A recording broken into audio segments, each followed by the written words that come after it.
চলো নামা যাক তাহলে। যাক, তাও একটু গান হলো। বাবা বাবা, তোমরা আস্তে আস্তে নামো, আমি গাড়িটা সামনে পার্ক করে আসছি। চল।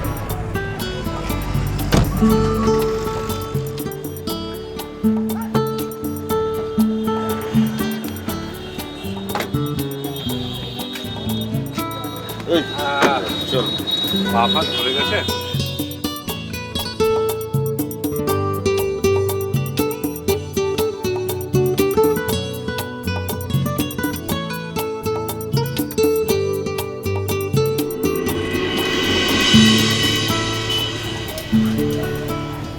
উফ বাবা, অনেকক্ষণে বাঁচলাম। আবার বলবো না তো কি, তখন থেকে তো কিপটামি করে যাচ্ছে। আর এইটুকু জানাচ্ছি যে মেজো জেঠুমনিকে বলেছে যে রেখে দে। এখন অনেক পথ বাকি আছে। তোর না খুব বার বেড়েছে, মাথায় এমন একটা গাঁটটা মারবো না। বাঁদর একটা। আর এই পাল্টামোটা শিখছো জ্যাঠের কাছে।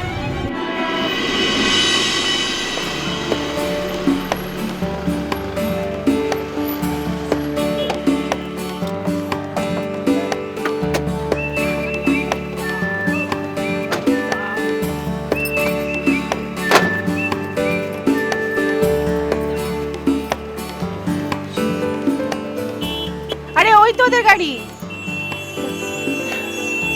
আরে ওই তো ভেতরে। ঠিক আছে যাও তো, আমি আর কখনো তোমাদের গাড়িতে উঠবো না।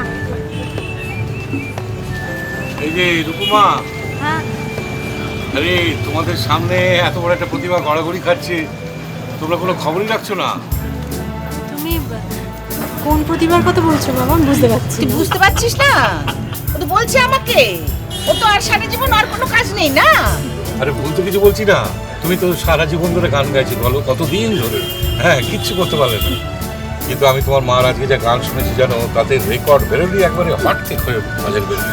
আই আর কিছু একটা ব্যবস্থা করো, একটা চেষ্টা করো না যদি কিছু। মেজো, আছি শোন, আমি যাব না। এই লোকটার সাথে আমি কোথাও যাব না, আমি বলে দিচ্ছি। এখানে বাইরে 5 জন লোক আছে, কি হচ্ছে? এখন বাইরের 5 জন লোক না, এখন বাইরের 5 জন লোক থাকতো যদি উঠছি দিত আচ্ছা করে মানে থোতা মুখ ভোতা করে দিত। না না, এটা কিন্তু ভারী অন্যায়। সব সময় দাদা দিদি ভাইয়ের পেছনে লাগে। বারে এক গাড়িতে আমরা উঠলামও না, তারপরেও দাদা টিপুনি কাটছে।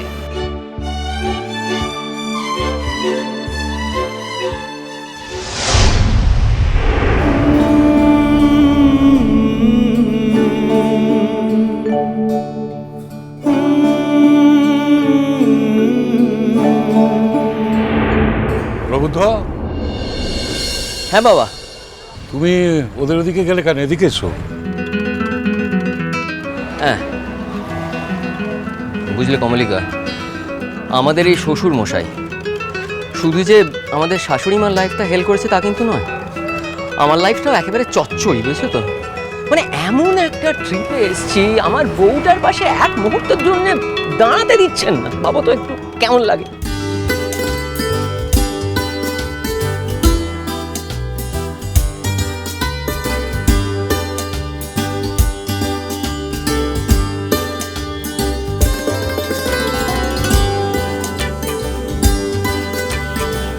তার ব্যবস্থা হয়েছে ফেরার সময়। আমাদের এখানে তো আর একজন বিরোহী আছে না, দেখছো না সবাই কিরকম আনন্দ করছি আমরা, অথচ ওর মুখে কিন্তু সেই বিরহ লেগে আছে। ছোট কাকিমণি, কি হচ্ছে কি? এবার বুঝি আমার টার্ন না লেগ পুলিং করার? বারে আচ্ছা কমলিকা, তুমি নীলুর মতো হতে পারো না, যেটা সত্যি সেটা বলে ফেলবে একদম।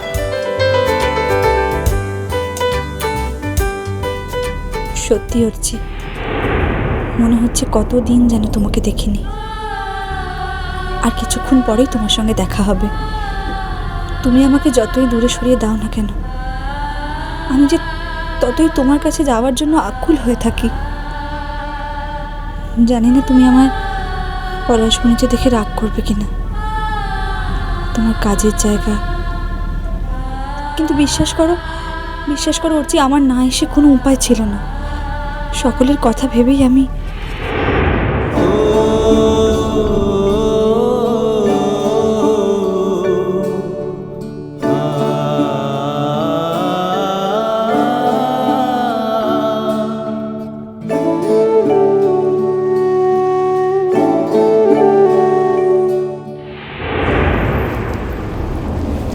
চলো এবার। কমলিকা এসো। আসছি আসছি আসছি, যাও। কমলিকা, সবাই ওয়েট করছে তো, চলো। আর যত দেরি করবে রওনা দিতে, তত দেরিতে বরকে দেখতে পাবে। কি, আমি না তোর কষ্টটা বুঝি, জানিস তো। এমন একটা গেছো বর হয়েছে না, আজ এখানে কাল সেখানে। বরকে ভালো করে পাসও না তোর সাথে। শোন না, পলাশবাড়িতে একবার যাই, তারপর ফুল মুন নাইটে নদীর ধারে পাশাপাশি হাতে হাত রেখে গল্প করার ব্যবস্থা করে দেবো, প্রমিস। প্রবুদ্ধ, ওখানে দাঁড়িয়ে দাঁড়িয়ে হাসছো কেন? এসো, এদিকে এসো। হ্যাঁ হ্যাঁ হ্যাঁ বাবা, যাচ্ছি। সবাইকে ছেড়ে হঠাৎ আমাকে নিয়ে কেন পড়েছেন আমি বুঝতে পারছি না। তুমি যতক্ষণ না যাবে না, বাবা ওখানেই দাঁড়িয়ে থাকবে। আচ্ছা দিদি ভাই, তুমি কি তোমার ভাইকে চেনো না? তোমার ভাই ওসব রোম্যান্স টোম্যান্স কিচ্ছু বোঝে না, বুঝেছো? খালি কাজ বোঝে, কাজ। বুঝবে, ও ঠিক বুঝবে। তুই একটু এক্সপ্লোর করে দেখ না।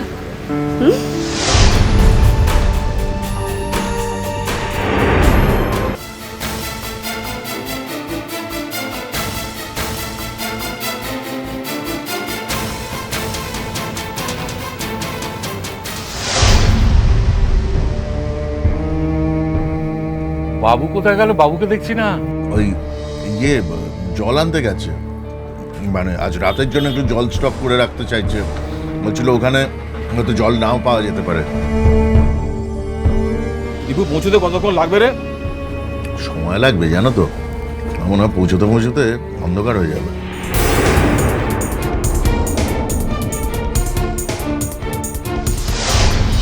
সকালে তাড়ার চোটে বেরোবার খবরের কাগজটা পড়া হলো।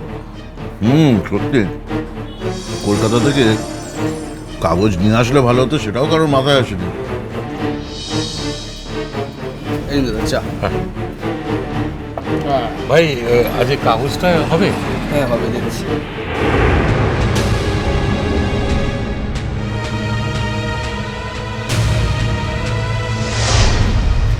Thank you.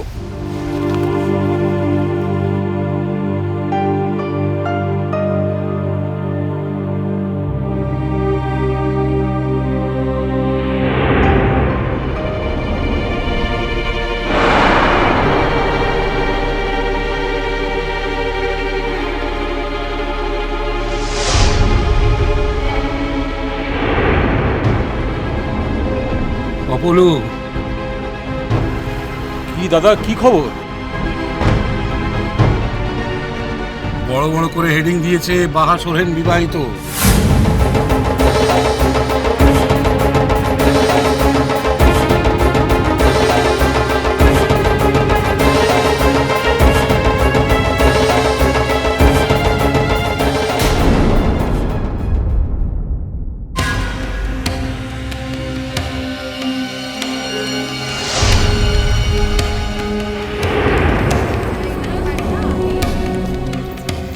পড়ছি।